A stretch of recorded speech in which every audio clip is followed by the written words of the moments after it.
Boa tarde. Mais uma vez, gostaria de cumprimentar todos os presentes e dizer que está aberta a 33ª reunião extraordinária da Comissão Externa de Acompanhamento dos Trabalhos do Ministério da Educação. Consulto Vossas Excelências se há concordância para o aproveitamento do painel de presença da reunião anterior para esta reunião de audiência pública. A ordem do dia de hoje foi convocada para a realização de audiência pública sobre o tema Um balanço das avaliações da educação básica na gestão Bolsonaro e recomendações para os grupos de trabalho do MEC voltados a reformular o IDEB, o ENEM, o SAEB e o INSEJA. Informo que a reunião está sendo gravada e transmitida ao vivo pela internet e todo o conteúdo permanecerá disponível na página da comissão e poderá ser utilizado pelo Serviço de Comunicação da Câmara, na sua íntegra ou em parte, para a produção de reportagens, documentários e outros. Antes de passar para as regras e para a condução da audiência pública, cujo tema abarca diretamente o nosso relatório, importante trazer alguns pontos de preocupação levantados por ele. Só reforçar que esse é o relatório que nós acabamos de aprovar e quem quiser ler o relatório, conhecê-lo em profundidade, é só falar com a gente, mas ele também já está disponibilizado. Nesta audiência, será apresentado e debatido o relatório de avaliações da educação básica da Comex-MEC. A análise deste relatório trata dos principais desafios e alertas acerca das avaliações ENEM, SAEB e INSEJA, conduzidas pelo INEP, durante o período de governo do presidente Bolsonaro. Apontamos no relatório um cenário de muitas incertezas e inseguranças quanto às avaliações, especialmente o ENEM, em razão da ineficiência do MEC e no INEP, da falta de diálogo com a sociedade e com a comunidade de especialistas e da redução abrupta do orçamento para a realização desses exames. Dentre os vários problemas técnicos apontados no nosso relatório, ressaltamos, por exemplo, que muito pouco se avançou na adaptação do ENEM ao novo ensino médio, colocando em risco sua aplicação em 2024, bem como a escassez de questões para os exames de 2022 e 2023 compromete a realização do ENEM nestes anos. Então, só para deixar muito claro para todos que estão nos acompanhando, nós temos tanto um problema referente ao fato de o ENEM não estar sendo preparado com a velocidade necessária para o novo ensino médio, e a gente sabe que o ENEM, para bem e para mal, acaba sim ditando os currículos, acaba sim ditando as dinâmicas escolares, e um outro problema é que o banco de questões está extremamente esvaziado. Então, a gente está vendo uma utilização cada vez maior dessas questões residuais que tem, mas também uma intenção de se repetir algumas questões, o que a gente entende que compromete muito a segurança e a qualidade da prova. Um segundo ponto levantado pelo nosso relatório é que há risco de que não haja divulgação dos resultados do SAEB e do IDEB no segundo semestre de 2022, quebrando uma série histórica de mais de 10 anos. Aqui são dois problemas. Primeiro, se a gente perde esse dado, especialmente no momento tão conturbado para a educação brasileira, que é o momento da pandemia, a gente perde a capacidade, enquanto atores da educação, e falando mais especificamente de secretários, diretores escolares, toda a equipe escolar, de se planejar, de fazer política pública de acordo com esse diagnóstico. E o segundo problema que a gente traz é que o INEP e o MEC vêm sendo muito não transparentes em relação a isso. Então, até esse momento, nós não sabemos se teremos ou não a divulgação do IDEB. Um terceiro problema apontado pelo nosso relatório são as elevadíssimas taxas de abstenção do exame do INSEJA. Esse é um problema que a gente também está vendo com o ENEM, e a gente sabe que são sempre alunos negros, mais pobres, em situação de extrema vulnerabilidade, que vão deixando de participar desses exames. Um quarto ponto, durante a gestão do INEP no governo Bolsonaro, 7 diretores foram nomeados para o cargo de direção da avaliação de educação básica, o que representa uma altíssima rotatividade. Além de verificarmos que, na maior parte do tempo, essa função foi ocupada por pessoas sem experiência em avaliação educacional. Então, nós temos um problema de falta de continuidade, de muitas mudanças, mas também de pessoas que estão ocupando esses cargos sem experiência, sem formação na área. Um quinto ponto, dentre as várias recomendações do relatório, Sugere-se fortemente que o INEP estabeleça uma estrutura de governança com a participação de, por exemplo, especialistas em avaliação educacional, entes federados, entidades representativas da educação básica e superior, associações científicas e representantes de conselhos de educação. E aí um exemplo que nós tivemos recentemente foi toda a confusão e informações que, de fato, iam umas contra as outras durante a realização do último Enem, justamente porque essas pessoas não foram convidadas para esse diálogo ele não aconteceu. E um último ponto, cabe ressaltar que a Comexmec cumpre o seu papel de analisar, fiscalizar e propor recomendações em relação às políticas educacionais conduzidas pelo Ministério da Educação e suas autarquias. Com a aprovação desse relatório, inclusive, nossos próximos passos envolverão a entrega desse relatório, tanto às pessoas responsáveis aqui na Câmara e no Senado, mas também ao MEC. É o que nós fazemos sempre, justamente para que a gente possa ir acompanhando das responsabilidades do Legislativo e do Executivo, quais estão sendo implementadas. E agora sim, caminhando para a nossa audiência, antes de começar a audiência, eu gostaria de agradecer imensamente aos especialistas que auxiliaram a nossa equipe a produzir este material, sendo que alguns deles estão aqui presentes nessa audiência pública. Ainda gostaria de agradecer quem se envolveu diretamente na produção do relatório. Daniel, Carol, muitíssimo obrigada. Júlia, Pepe, Jackson, muito obrigada também. E também gostaria de agradecer a dedicação do Leonardo, do gabinete do deputado Tiago Mitrô e o próprio deputado por terem participado da construção desse relatório tão relevante. E agora, indo para a nossa audiência, queria primeiro pedir desculpas aos nossos participantes pelo atraso. Não sei se vocês puderam acompanhar, mas as comissões foram instaladas hoje e é a primeira vez que os parlamentares estão lidando com essa volta presencial às comissões. Então, nós tivemos um pouco de dificuldade para conseguir trazê-los todos presencialmente para registrarem presença, mas muito obrigada pela generosidade de vocês de terem aceito esse convite, mas também de terem aguardado com muita paciência. Indo para a audiência, eu gostaria agora de agradecer individualmente a todos vocês. Todos aqui eu acompanho já há muito tempo e tenho um carinho e uma admiração muito grande. Primeiro, Maria Helena Guimarães de Castro, presidente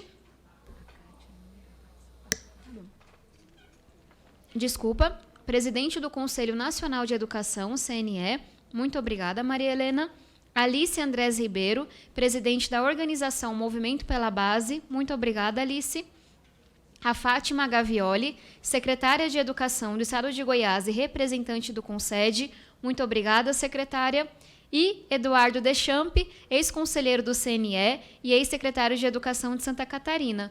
Muito obrigada, secretário. Um prazer lhe rever aqui. Cada palestrante terá 10 minutos para suas exposições. As perguntas serão feitas no final das apresentações e cada convidado terá até 2 minutos para respondê-las. A lista de inscrição para os debates encontra-se à disposição dos senhores deputados no aplicativo Infoleg, que pode ser acessado pelo celular. Informo que o Ministério da Educação não indicou representante para esta audiência, mas que reiterados convites foram feitos. Informo também que a senhora Kátia Stokes Molly, diretora executiva do Instituto Reúna, não poderá participar por motivo de saúde. Vamos, então, dar início à nossa audiência. Passo a palavra, por 10 minutos, à senhora Maria Helena Guimarães de Castro, presidente do Conselho Nacional de Educação, CNE. E, mais uma vez, muito obrigada pela sua presença com a gente. Bom. Boa tarde a todos, boa tarde a todas. Muito obrigada, deputada Tabata. Eu agradeço em seu nome a todos os parlamentares, a todos os deputados e deputadas participantes dessa audiência e também cumprimento toda a equipe que trabalhou na elaboração desse relatório muito importante. Eu quero dizer, deputada, que eu li o relatório com muita atenção, com muito cuidado. O relatório é excelente, ele traz pontos muito relevantes e também indica sinais de preocupação, de alerta, como a própria deputada acabou de se manifestar. Eu quero dizer, em primeiro lugar, que, na minha visão, o maior problema continua sendo o Enem 2024. pelo seguinte, porque nós já aprovamos um parecer no Conselho Nacional de Educação, esse parecer foi encaminhado ao Ministério da Educação.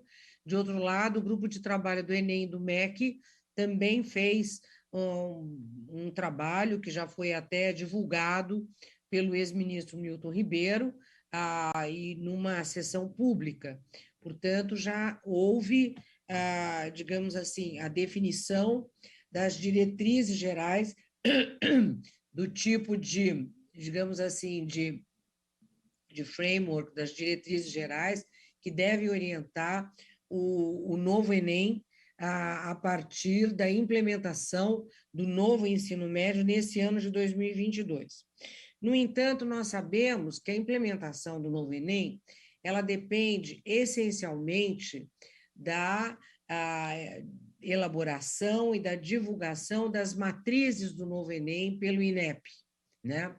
Nós ainda não temos uma sinalização clara acerca dos trabalhos que o INEP está desenvolvendo sobre esse novo documento das novas matrizes do Enem 2024, né? Nós temos um calendário da realização do Enem neste ano e temos uma portaria que estabelece que as novas matrizes devem ser orientadas, devem ser publicadas neste ano de 2022.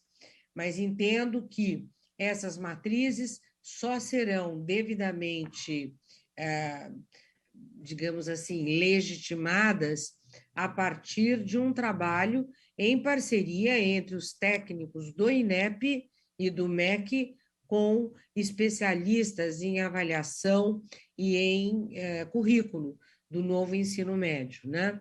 Então, está faltando esse processo, que, na minha visão, ainda não foi desencadeado a partir do INEP. Então, as matrizes são necessárias para a elaboração do banco de itens. A deputada Tabata mencionou a preocupação com o banco de itens. O banco de itens está bastante, digamos assim, fragilizado, com um número muito insuficiente de itens até para a realização do Enem neste ano de 2022. Agora, para organizar um banco de itens para 2024, é preciso que as matrizes sejam divulgadas, porque o novo banco de itens depende das novas matrizes para, então, os profissionais que fazem elaboração de itens começarem a trabalhar a partir dos editais que o INEP regularmente divulga, né? Então, esse trabalho está por ser feito. Em relação ao SAEB, deputada, eu também gostaria de me manifestar. Primeiro, SAEB 2021. O SAEB 2021 foi aplicado em novembro e dezembro do ano passado. O ideal seria que os resultados do SAEB 2021 fossem divulgados antes do final do primeiro semestre desse ano de 2022, para poder orientar as escolas, os sistemas de ensino na recomposição das aprendizagens dos seus alunos. O SAEB é a melhor e maior avaliação em larga escala que o Brasil dispõe, né? É uma avaliação reconhecida tecnicamente pelas suas qualidades, embora seja necessário fazer uma série de aperfeiçoamentos para o futuro do SAEB. No entanto, esta avaliação de 2021 ela tem um papel importante a cumprir, que é apoiar os estados, os municípios, as escolas públicas e também as particulares que tiverem participado no processo de recomposição das aprendizagens, que é absolutamente indispensável para superar as dificuldades da pandemia, depois de 2 anos de escola fechada, e principalmente uma avaliação que nos ajude a superar as imensas desigualdades educacionais que foram aprofundadas no período da pandemia. Como nós já sabemos, mas essas desigualdades só serão devidamente equacionadas a partir das evidências de um levantamento como o SAEB.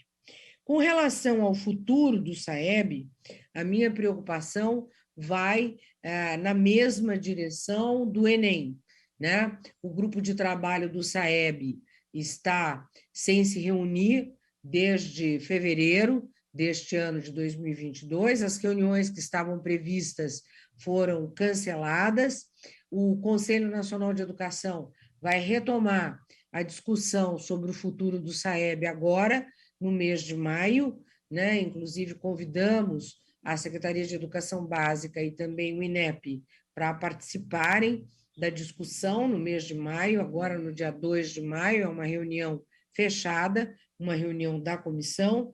Agora, a elaboração, o desenvolvimento do desenho do futuro do SAEB, que deve ser implementado a partir de 2025, é de grande complexidade, porque o novo SAEB, ele deverá estar, além de estar alinhado à BNCC, a Base Nacional Comum Curricular, ele deverá estar, digamos assim, repensado do ponto de vista das competências e habilidades que deve avaliar, e que são competências e habilidades, como a própria BNCC indica, de alta complexidade, que integram as conhecidas competências cognitivas com aquelas que são conhecidas como socioemocionais. Então, elas exigem um trabalho técnico, um trabalho conceitual mais complexo,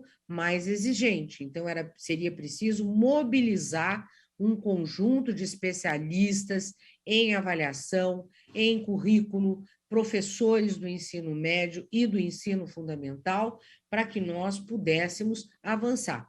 A minha recomendação é que o INEP inicie o mais rápido possível a organização de seminários técnicos para discutir o futuro do SAEB e o futuro do Enem, né? O novo Enem, ele terá, assim como o novo SAEB, questões abertas, além das questões de múltipla escolha, que nós conhecemos.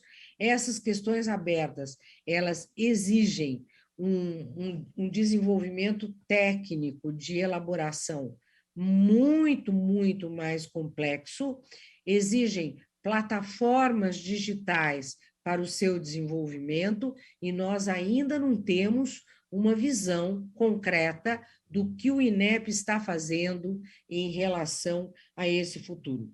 Termino dizendo, deputada, que o IDEB 2021, na minha visão, não deve ser divulgado. O INEP deveria repetir os resultados do IDEB 2019. Por quê?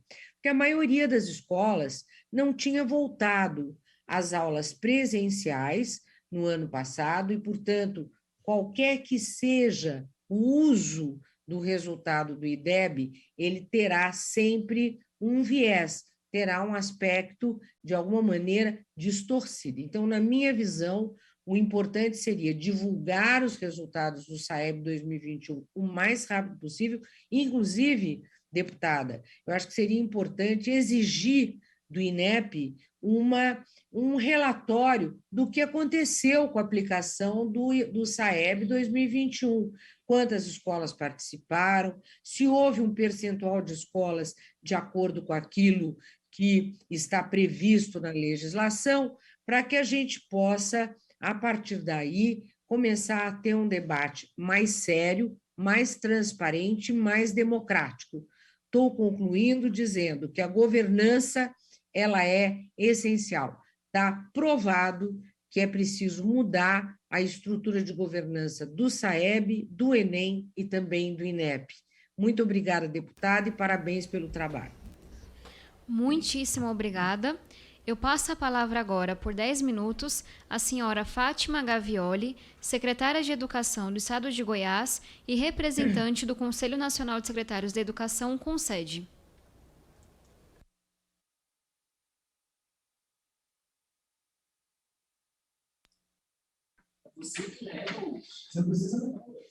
Eduardo. Oi, deputada Tabata, tudo bem? Boa tarde. Cumprimento todas vocês aí em nome da deputada e cumprimento todos os meninos em nome do meu amigo, parceiro, companheiro Eduardo de Campos, né? É muito importante para mim que vocês tenham convidado o Concede para entender, né, como que o Concede tem interpretado, principalmente, essa questão das iniciativas, né, sobre avaliação. E o Concede ele foi contemplado em várias etapas. Por exemplo, ele foi contemplado na audiência que nós tratamos sobre a avaliação da educação básica, foi solicitada a audiência, eles nos contemplaram ali como Concede, né?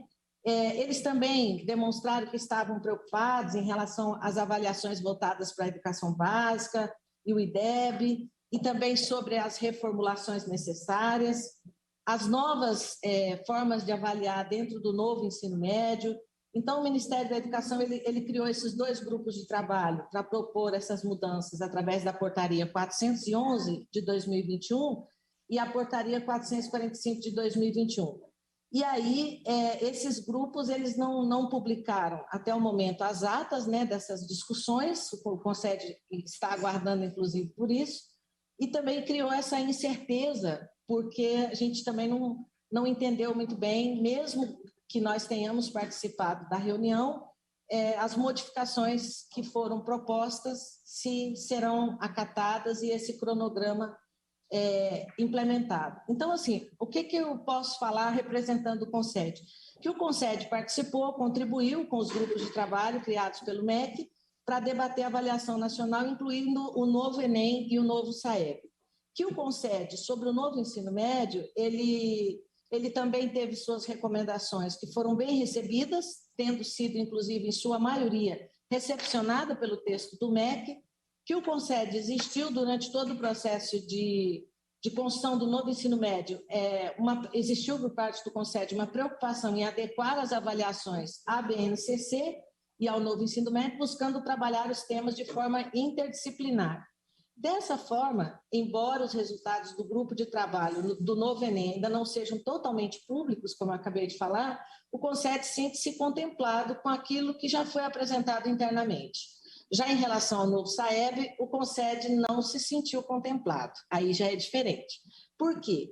Porque as sugestões nossas, especialmente no que diz respeito à aplicação mais recente e ao formato e a nota de corte, elas não foram atendidas. Para nós, do Concede, seria imprescindível que o MEC, né, que o INEP tivesse um olhar para aquele momento de pandemia, onde a gente sabia que estava difícil levar as crianças para a escola. Imagina levar as crianças para fazer uma avaliação depois de 2 anos dentro de casa. Então, a representatividade do Concede nessa questão das avaliações, ela não se sentiu contemplada. E, dessa forma, embora o Concede tenha sido ouvido nos grupos de trabalho, a gente também não se sente totalmente contemplado nas demandas junto ao MEC, nas discussões quando elas são específicas ao SAEB.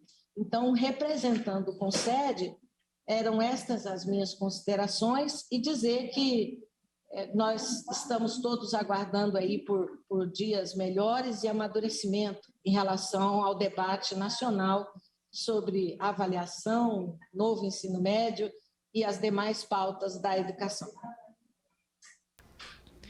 Muito obrigada, secretária. Passa agora a palavra, por 10 minutos, a senhora Alice Andrés Ribeiro, presidente da organização Movimento pela Base. Boa tarde a todas e a todos, caras deputadas, caros deputados. Em nome do deputado Felipe Rigoni, da deputada Luísa Canziani, da deputada Tabata Amaral, gostaria de saudar todos aqui presentes e ainda gostaria de parabenizá-los e a todos os envolvidos pelo excelente e oportuno relatório sobre as avaliações da educação básica. Gostaria também de agradecer a oportunidade de participar dessa audiência pública com educadores e especialistas de referência na educação brasileira, Maria Helena, a secretária Fátima, querido Eduardo Deschamps, é um prazer estar aqui nessa mesa com vocês. Bom, o Movimento pela Base é uma rede não governamental e apartidária de pessoas e de instituições que desde 2013 se dedica a apoiar a construção e a implementação de qualidade da BNCC e do novo ensino médio. A gente entende que essas são políticas estruturantes para a educação brasileira e que têm um imenso potencial para tornar a nossa educação mais conectada com as demandas do século XXI, para tornar as aprendizagens mais significativas, integradas, profundas E a base, ao trazer clareza sobre o que é essencial que todos aprendam em todas as etapas da educação básica, ela materializa direitos. E esses direitos, essas aprendizagens essenciais, eles devem compor e articular os currículos, a formação dos professores, os materiais didáticos e as avaliações. A ideia é que eles gerem coerência ao sistema educacional brasileiro e promovam qualidade e equidade na educação. Então, essa discussão de hoje ela é absolutamente essencial e me junto aqui às falas que me antecederam, da professora Maria Helena, da secretária Fátima. O relatório é muito bom, muito informativo, muito oportuno para trazer recomendações para os grupos de trabalho do MEC, corrobora as recomendações principais que estão postas ali. E queria, então, para não repetir aqui as falas já feitas e mesmo o que está posto no relatório, trazer algumas informações extras. Eu queria chamar a atenção para o fato de que hoje a grande maioria das redes de ensino já fez um trabalho hercúleo da construção de referenciais curriculares alinhados à BNCC, e aqui está a secretária Fátima, o ex-secretário Deschamps, que podem atestar, né, todo esse esforço feito pelo CONSED, pela Undime, pelos conselhos estaduais, os conselhos municipais de educação em todo o país. Né? As redes, os conselhos, as entidades representativas estão fazendo seu para casa.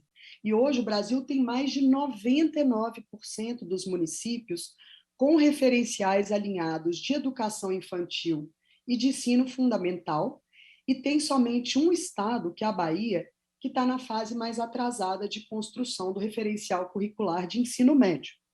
É claro que o alinhamento curricular, só ele não promove ou garante a qualidade e equidade na educação, mas é um passo bastante importante.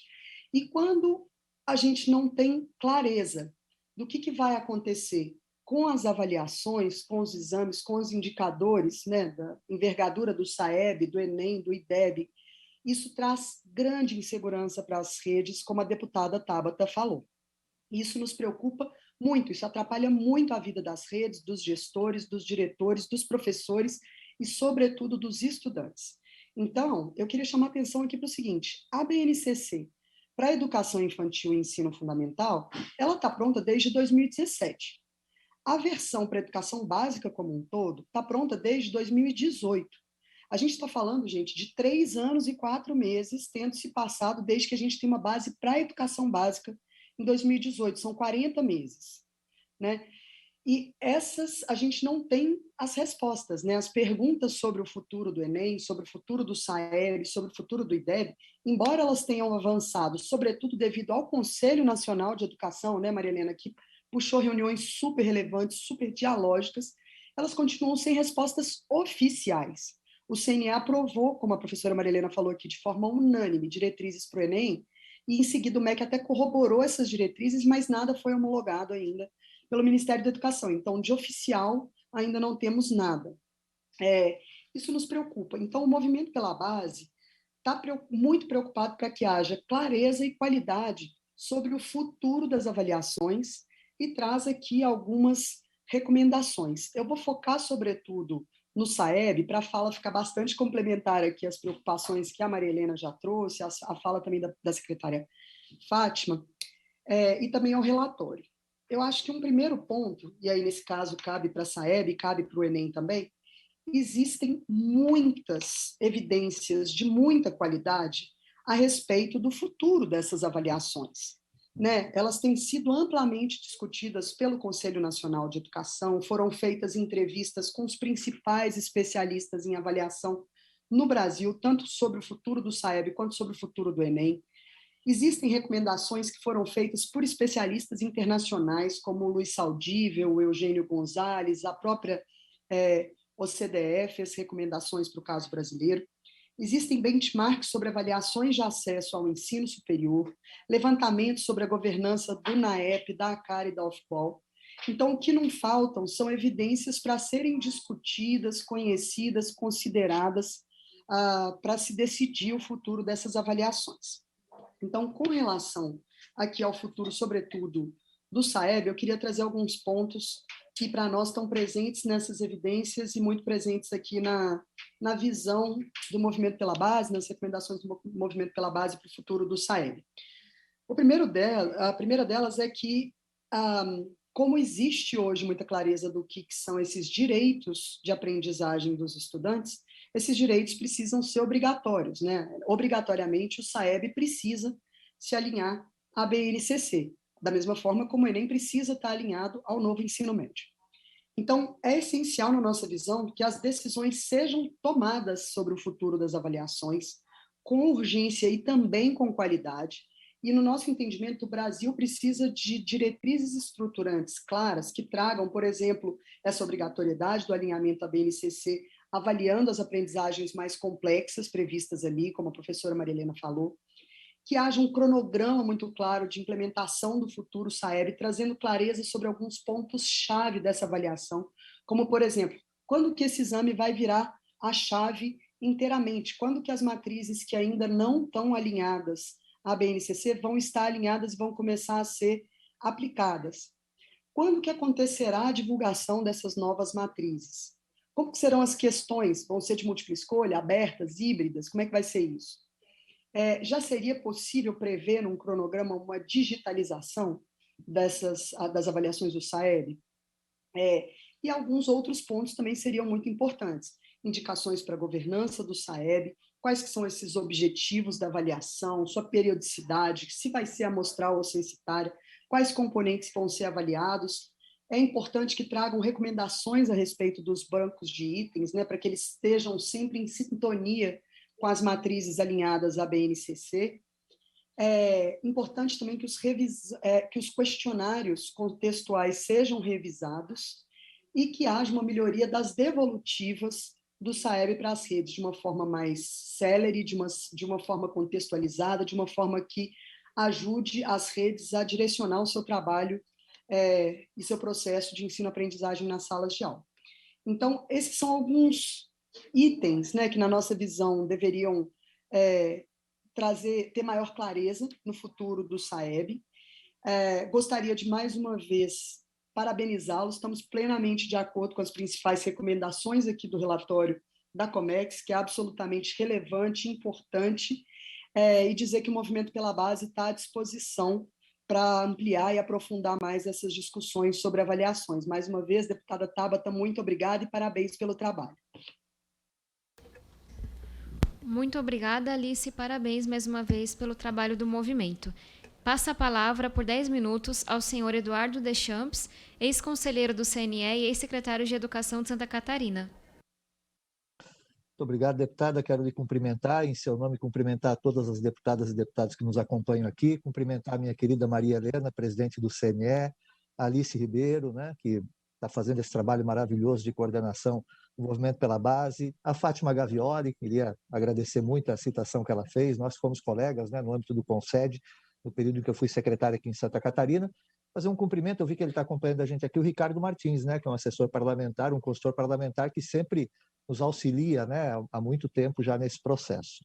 Bom, é difícil falar depois das falas da Maria Helena, da Alice e da própria Fátima, né? Eu vou tentar focar aqui naquilo com que eu tenho trabalhado mais recentemente, que é a questão do novo Enem, vinculado à questão da mudança do ensino médio. Eu acho que é importante a gente contextualizar, antes de falar do exame em si, contextualizar a quadra histórica que a gente vive. Depois de 2014, a partir da aprovação do Plano Nacional de Educação, o Brasil tem feito um grande esforço para dar mais consistência na parte curricular e na parte relacionada à aprendizagem dos nossos currículos, né? É bom lembrar que antes da Base Nacional Comum Curricular, antes de todas as adaptações que têm sido feitas e o Movimento pela Base tem acompanhado, de currículos por municípios na educação infantil, ensino fundamental, de currículos do fundamental e do médio, no caso dos estados, eram poucas as unidades da federação que tinham currículos.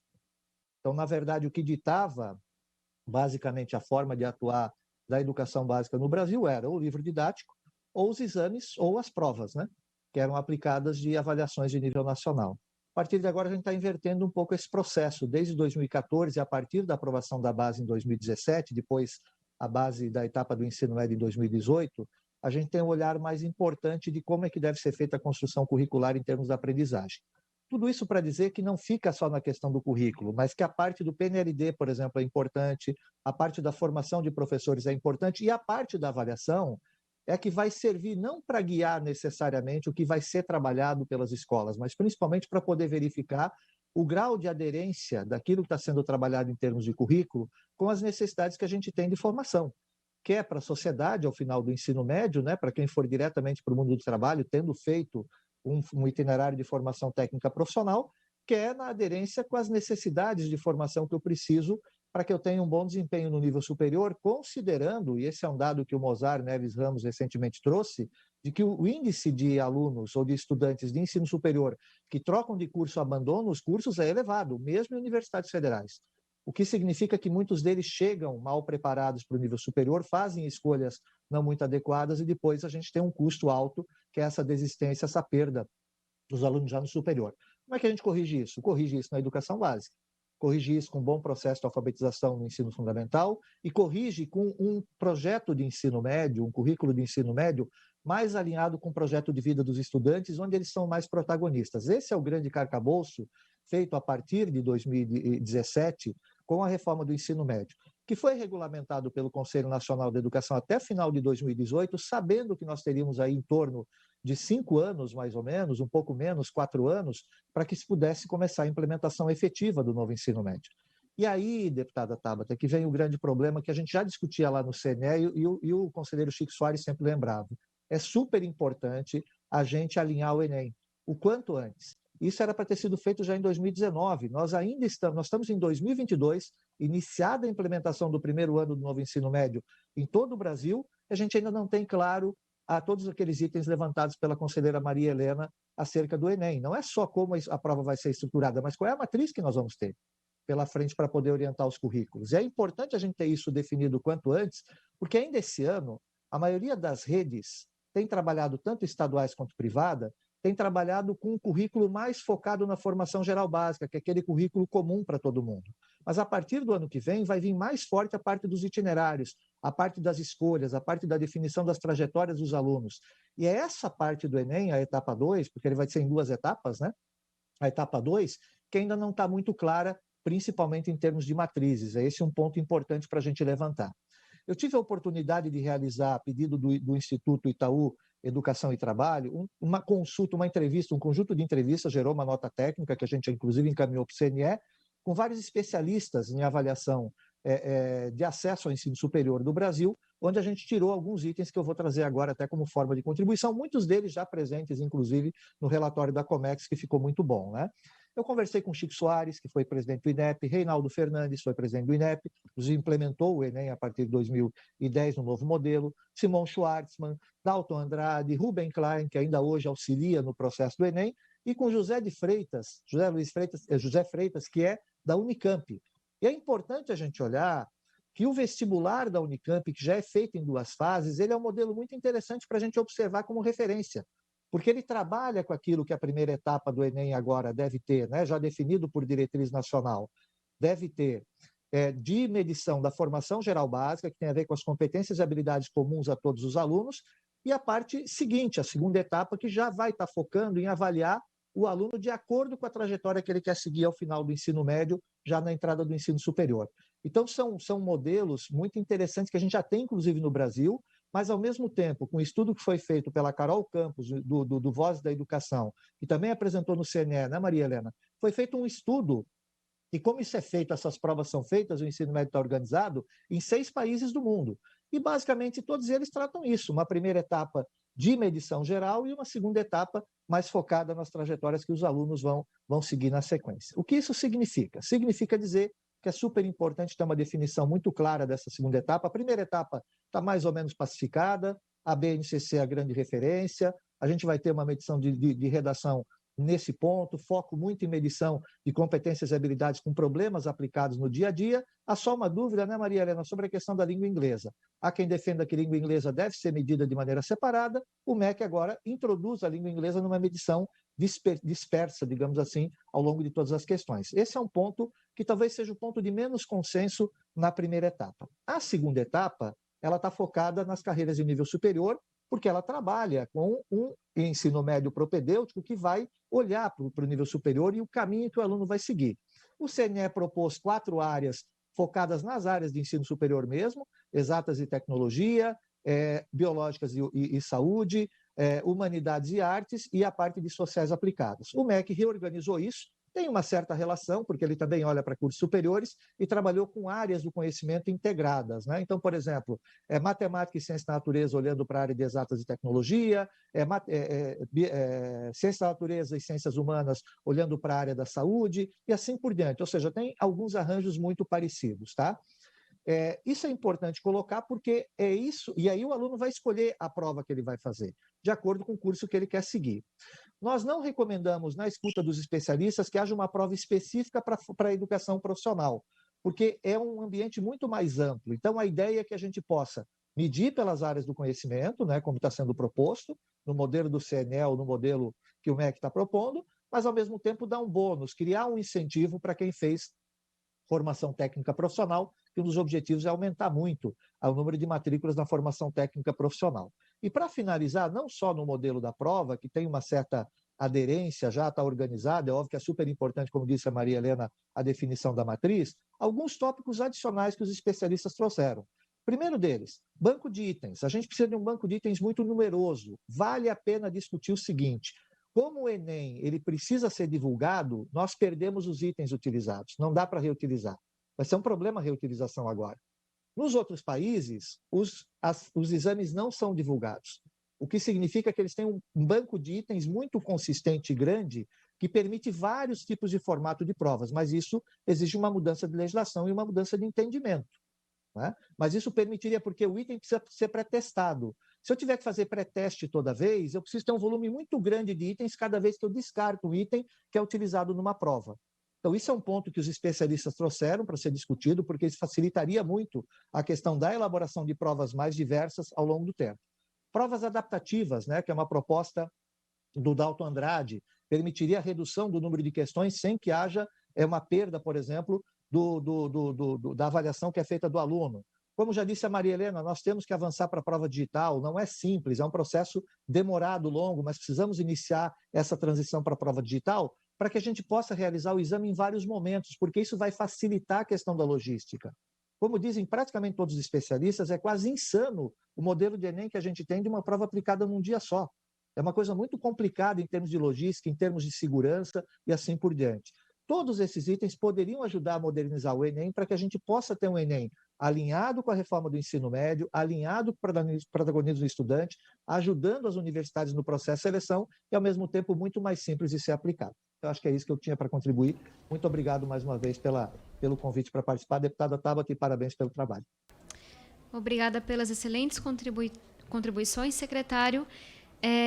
Eu queria fazer uma sugestão, muito em respeito ao tempo de vocês e ao atraso que nós tivemos devido ao quórum, de que a gente não faça as perguntas nesse momento, até porque eu dei uma lida nas perguntas que foram sugeridas e vocês, de alguma forma, foram respondendo já, e que a gente passe direto às considerações finais. E eu estou olhando para o computador porque é aqui que eu vejo vocês, mas tenho que olhar para aqui para vocês me verem, né? Então, eu gostaria agora de passar a palavra aos expositores para que possam tecer suas considerações finais por 2 minutos. Então, na ordem que nós começamos, passo a palavra por 2 minutos à senhora Maria Helena Guimarães de Castro, presidente do Conselho Nacional de Educação, CNE.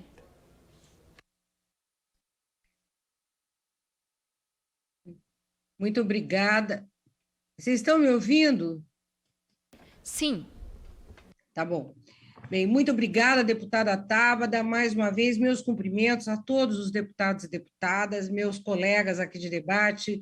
Eu acho que foram excelentes as contribuições de todos, da Alice, do Deschamps, da secretária Fátima. Eu acredito que nós temos aqui um grande alinhamento em relação a uma agenda quase que eu diria emergencial, que precisa ser considerada como algo muito relevante para a implementação da Base Nacional Comum Curricular, para a implementação da melhoria da qualidade e da equidade do sistema, para a implementação do direito à educação, como foi dito pela Alice, né? Então, a minha recomendação final é que nós tomemos assim uma posição junto ao MEC, solicitando, insistindo, para que o MEC divulgue, pelo menos, uma agenda de andamento e dê início aos seminários técnicos que são necessários para o desenvolvimento das matrizes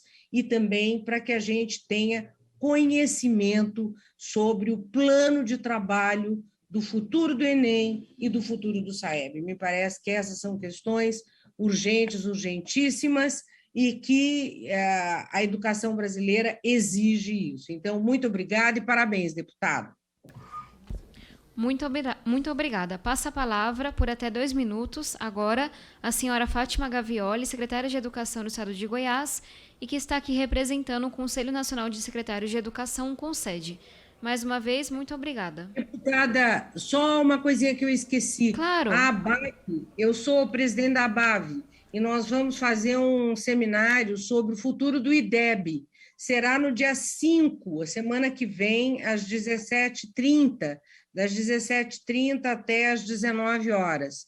Eu mandei até o convite para a senhora, deputada, e também para os meus colegas todos para compartilharem, que o seminário será transmitido pelo YouTube. Estou fazendo propaganda, porque é um seminário que reúne grandes especialistas, o Chico Soares, Rubem Klein, Reinaldo Fernandes, enfim, muita gente concede um DIME para discutir exatamente o que nós estamos discutindo agora. Obrigada. Que isso, muito pertinente. Secretária Fátima? Bom, deputada, antes de tudo, parabenizar a senhora por essa luta aí pela educação, pela sua atuação, seu olhar para a educação, principalmente na luta que a senhora teve em relação à pobreza menstrual e também a questão da conectividade.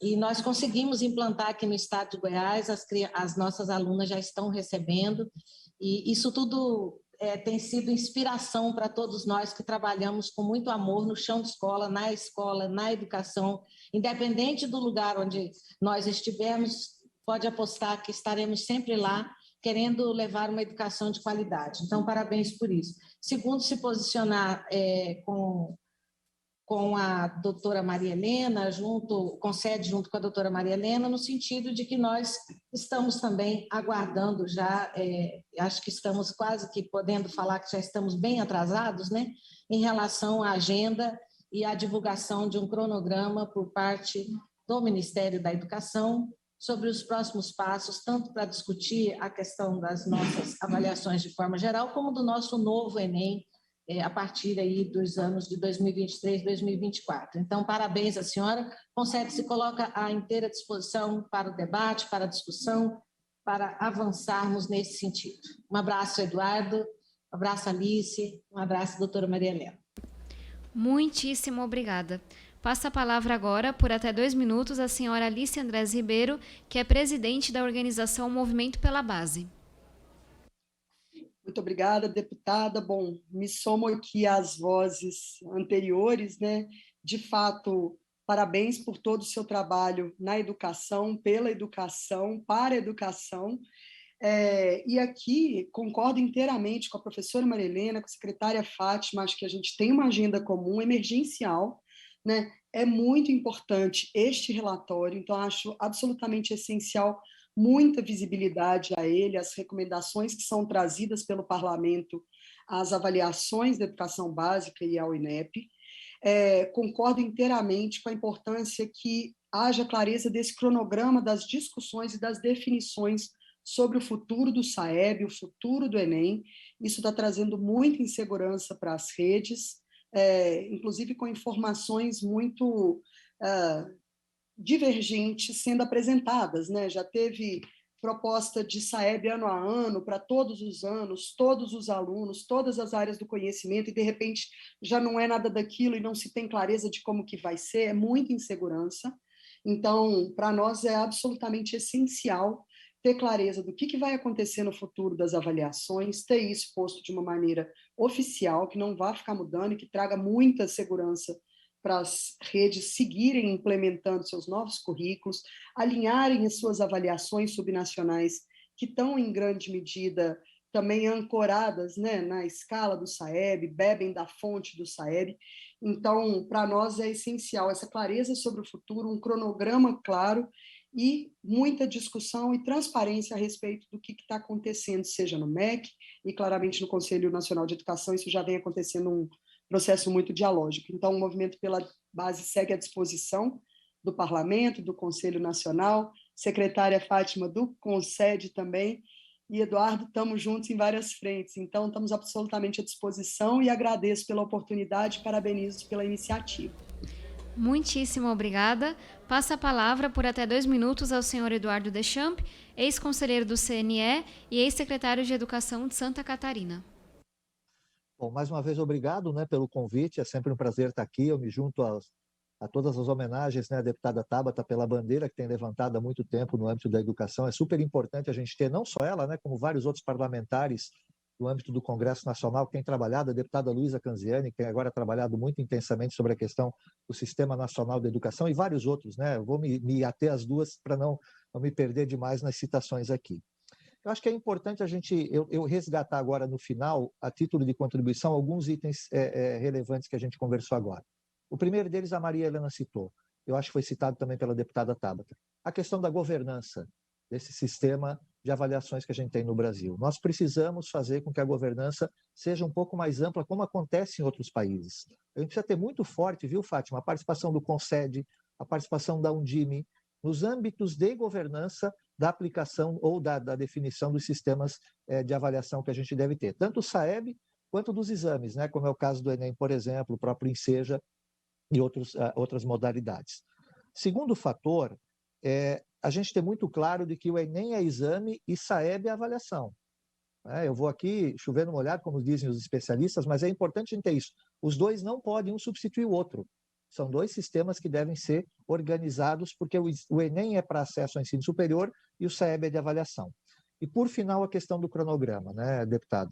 A gente tem que ter em mente que para que o Enem saia, o novo Enem saia em 2024, é urgente que nós tenhamos tudo definido em termos de diretrizes globais e até de matrizes esse ano, porque as questões terão que ser feitas ano que vem, precisa ser feito pré-testagem para poder aplicar em 2024.